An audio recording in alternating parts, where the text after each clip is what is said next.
Good evening मेरे प्यारे विद्यार्थियों। आइए आज हम आपको प्रश्नावली एडी लेते हैं डॉक्टर मनोहरे की बुक से। एडी एक्सरसाइज आपको हम कंप्लीट समझाते हैं, पर एडी एक्सरसाइज समझाने से पहले हम आपको इसके फार्मूलों पर क्लियर करेंगे, प्रकाश डालेंगे। आइए पहले इनके फार्मूले समझते हैं, फिर प्रश्नावली के हम एक एक करके सवाल को लगाते हैं। इसलिए हमने एक आपको ये टेबल बना दिया है, जो कि हम इस टेबल को एक एक पॉइंट को हमने बेहतरीन तरीके से प्रश्नावली 8B में समझाया। पिछले वीडियो में हमारे देख लेना। तो ये टेबल हमने कैसे बनाया है वहां 8B में आपको क्लियर हो जाएगा। आइए हम 8D के पहले फार्मूले क्लियर करते हैं। पहला फार्मूला यूज जो होता है 8D में, sign square theta plus cos square theta की वैल्यू होती 1। आइए इसको हम समझते हैं कि sine square theta plus cos square theta की वैल्यू 1 ही क्यों होती है, बराबर में 1 क्यों होता है। इस चीज को समझते हैं कि sine square theta plus cos square theta का मान 1 क्यों होता है, इस चीज को समझते हैं। चलिए, अगर हम साइन थीटा का मान अगर हम 0 रखते हैं तो साइन 0 अंश का मान क्या होता है, 0 कवर कर लिया, ठीक है, स्क्वायर कर लिया। कास थीटा के स्थान पर 0 रख दें तो कास 0 अंश का मान कितना होता है, 1 होता है। 1 रख दिया, इसका स्क्वायर कर लेंगे तो 0 का वर्ग 0 होता है, प्लस 1 का वर्गमूल होता है। तो 1 में 0 जब ऐड करोगे तो इसका मान 1 ही आ जाएगा। इसलिए जब इसको हमने सॉल्व किया, 0 अंश रख के देखा तो इसका मान क्या आया, 1 आया। अब 0 के स्थान पर अगर 30 अंश लेते हैं, थीटा का मान 30 अंश लेते हैं, तो साइन स्क्वायर 30 अंश और कॉस स्क्वायर 30 अंश, थीटा के स्थान पर 30 ले रहे हैं। तो यहाँ साइन 30 का मान होता है 1/2, तो हमने 1/2 रखा, इसका स्क्वायर किया, प्लस कॉस 30 का मान होता है √3/2 रखा और स्क्वायर किया। देखो अभी इसको हल करेंगे, 1 के बराबर आ जाएगा। तो 1 का वर्ग 1 होता है, 2 का 4 प्लस √3 का स्क्वायर 3 और 2 का स्क्वायर 4। हम देख रहे हैं हमारे हर समान है, कौन सा आपस में जुड़ जाएंगे, 3 1 4, तो 4/4 हो जाएगा और 4 × 4। हमने हल किया तो देखा, इसको हमने साइन 30 मान रख के देखा, ये 30 अंश का मान रख के तो 1 के बराबर आ गया। इसी प्रकार से आइए हम अगर 60 या रखे 45 रखें तब भी इसका मान 1 के बराबर आएगा। 60 रख कर देखते हैं, साइन 60 अंश का मान कितना होता है, √3/2। हमने √3/2 रखा और स्क्वायर कर लिया, प्लस कास 60 अंश का मान होता है कास 1/2, हमने 1/2 रखा, स्क्वायर कर लिया, अभी 1 के बराबर आ जाएगा। √3 का स्क्वायर 3 होगा और 2 का स्क्वायर 4 प्लस 1 का स्क्वायर 1 और 2 का स्क्वायर 4 = 1। आरचेस भी ले रहे हैं साथ में हम, तो 1 और 3 4 और बटे 4 बराबर 1, 4 × 4 1 बराबर 1 आ गया। तो आपने देखा कि अगर हम 0 का मान रख रहे हैं, थीटा का मान 0 रखा तो 1 आया, थीटा का मान हमने 30 अंश रखा तो 1 आया, थीटा का हमने 45 रखा 45 डिग्री तो इसकी भी वैल्यू 1 आई, अगर हमने 60 डिग्री रखा तो इसकी भी वैल्यू 1 आई, अगर 90 भी रखेंगे तो 1 का स्क्वायर 1 और 0 का 0 तो 1 ही आएगा। तो इस तरह से हम इसके फार्मूले को क्लियर कर चुके हैं। आइए आगे हम देखते हैं।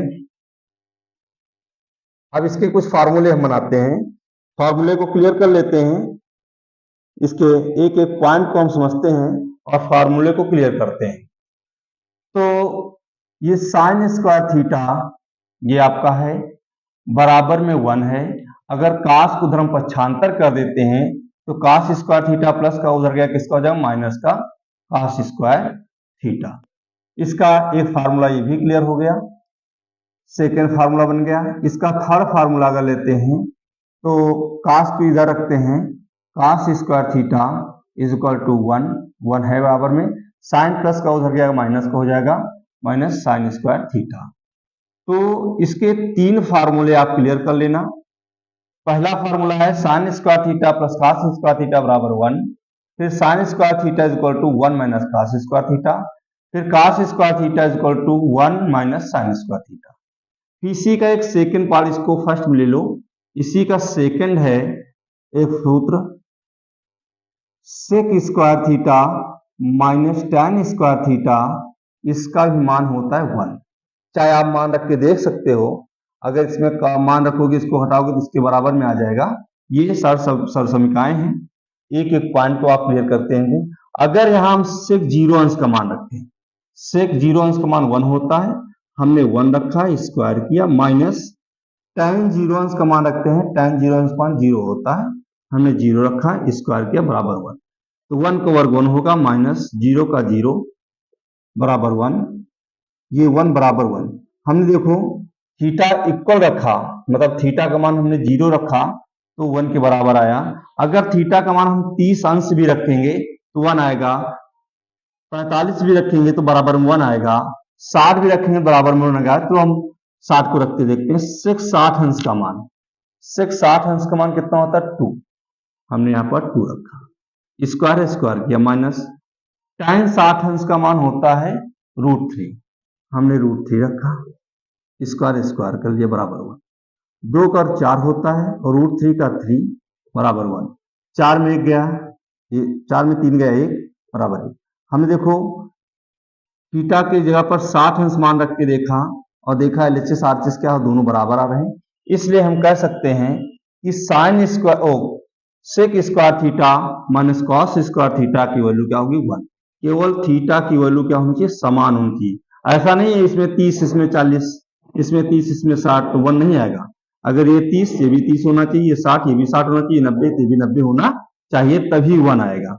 ठीक है, इसका एक फार्मूला और लेते हैं, sec square theta is equal to 1 में है ही है, अगर tan स्क्वायर को उधर पक्षांतर कर देते तो माइनस का है तो प्लस का हो जाएगा tan स्क्वायर थीटा।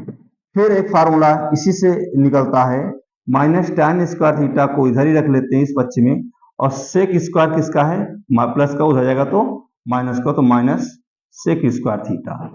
तो यहाँ माइनस है, इस माइनस को हटाना है तो दोनों पक्षों में हम माइनस से क्या करेंगे, गुणा।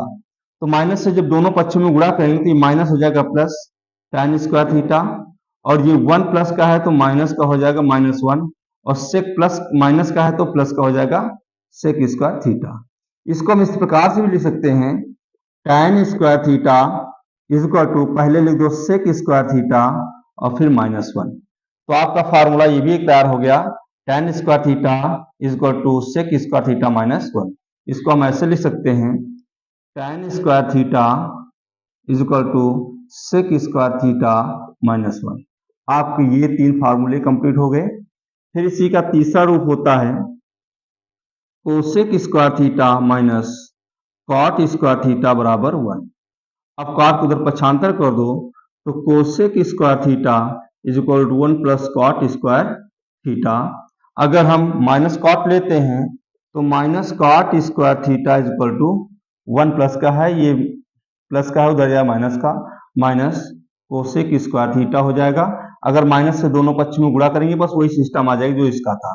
क्या हो जाएगा, यहाँ पर cot square theta is equal to cosec square theta -1। तो ये तीसरा फार्मूला आपका ये कंप्लीट हो गया। 8D प्रश्नावली में ये फार्मूले जबरदस्त तरीके से यूज होंगे, इन फार्मूलों को क्लियर कर लीजिएगा, नोट कर लीजिए, अपनी बुक में देखिएगा, ये सारे फार्मूले दिए हैं, वहां से आप अच्छे से देख लेना, हमने समझा चुके हैं। जब 8D प्रश्नावली समझाएंगे तो अगर ये फार्मूले आपको क्लियर नहीं होंगे तो प्रश्नावली समझ में नहीं आएगी। एक अगर हम tan थीटा को साइन और कॉस के पद में तोड़ने कहें तो tan theta is equal to sine theta upon cos theta होता है। अगर tan को उल्टा कॉट को कहें, कॉट को कॉस अपान साइन के पदों में तोड़ो तो cos theta upon sine theta होता है। तो ये भी फार्मूले बहुत जबरदस्त तरीके से यूज होंगे, इसके बारे में भी आपको जानकारी होनी चाहिए। अगर ये आपको फार्मूले क्लियर हैं तो 8D प्रश्नावली आपको चुटकियों में समझ में आ जाएगी, बहुत ही बिंदास समझ में आएगी। तो इन प्रश्नावली, ये 8D प्रश्नावली स्टार्ट होने से पहले इसलिए मैंने इस फार्मूले को आपको क्लियर कर दिया। ये फार्मूले अगर क्लियर है तो सारी चीजें आपको आ जाएगी। इन फार्मूलों के साथ साथ आपको बीजगणित के भी फार्मूले क्लियर होने चाहिए। अगर आपको बीजगणित के फार्मूले क्लियर नहीं है तो ये मान के चलो 8D प्रश्नावली आपके दिमाग में सही रूप से सेट नहीं हो पाएगी, क्योंकि अगर बीजगणित ये क्लास 8 के फार्मूले सारे हैं, पहला फार्मूला है a प्लस बी का होल स्क्वायर बराबर होता है a स्क्वायर प्लस 2ab और प्लस बी स्क्वायर। अगला फार्मूला a माइनस बी का होल स्क्वायर बराबर a square minus 2ab plus B square.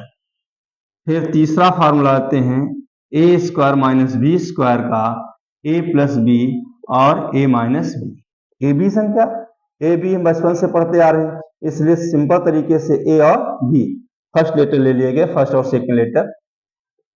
चौथा फार्मूला लेते हैं ए प्लस बी का होल क्यूब, सूत्र होगा a cube plus b cube plus 3ab into a plus b. ये आपको फार्मूला आना चाहिए, चाहो तो इसका विस्तार भी कर सकते हो पर इतना काफी है। फिर इसका fifth number a minus B का होल क्यूब, फार्मूला बनेगा a cube minus b cube minus 3ab into a minus b. इसका 6 नंबर फार्मूला लो a plus b plus c का होल स्क्वायर बराबर a square plus B square plus c square plus 2ab plus 2bc plus 2ca। ये फार्मूलों को आपको आना बहुत जरूरी है। अगर ये फार्मूले आपको बीजगणित के नहीं आते हैं तो त्रिकोणमिति समझने के लिए ये फार्मूले बहुत जरूरी हैं। अगला 7 नंबर फार्मूला लेते हैं a cube plus b cube का फार्मूला, ये होगा a plus b a square minus a b plus B square. और इसका 8 नंबर फार्मूला लेते हैं a cube minus b cube is equal to a minus B a square plus a b plus B square. यहाँ ध्यान देने वाली बात यह है a cube plus b cube के फार्मूले में ए बी माइनस का होता है, बाकी सारे प्लस के, और ए क्यूब माइनस बी क्यूब के फार्मूले में यहाँ पर माइनस लगेगा और इसमें सारे प्लस के होंगे। तो ये फार्मूले भी आपको जबरदस्त तरीके से आने चाहिए, तब 8B प्रश्नावली आपको चुटकियों में समझ में आएगी, बहुत ही आराम समझ में आएगी। 8D स्टार्ट करने से पहले फार्मूले को आप क्लियर कर लेना, समझ लेना। अगले वीडियो में हम 8D प्रश्नावली स्टार्ट करेंगे और ये फार्मूले आपको क्लियर होने चाहिए। Thank you.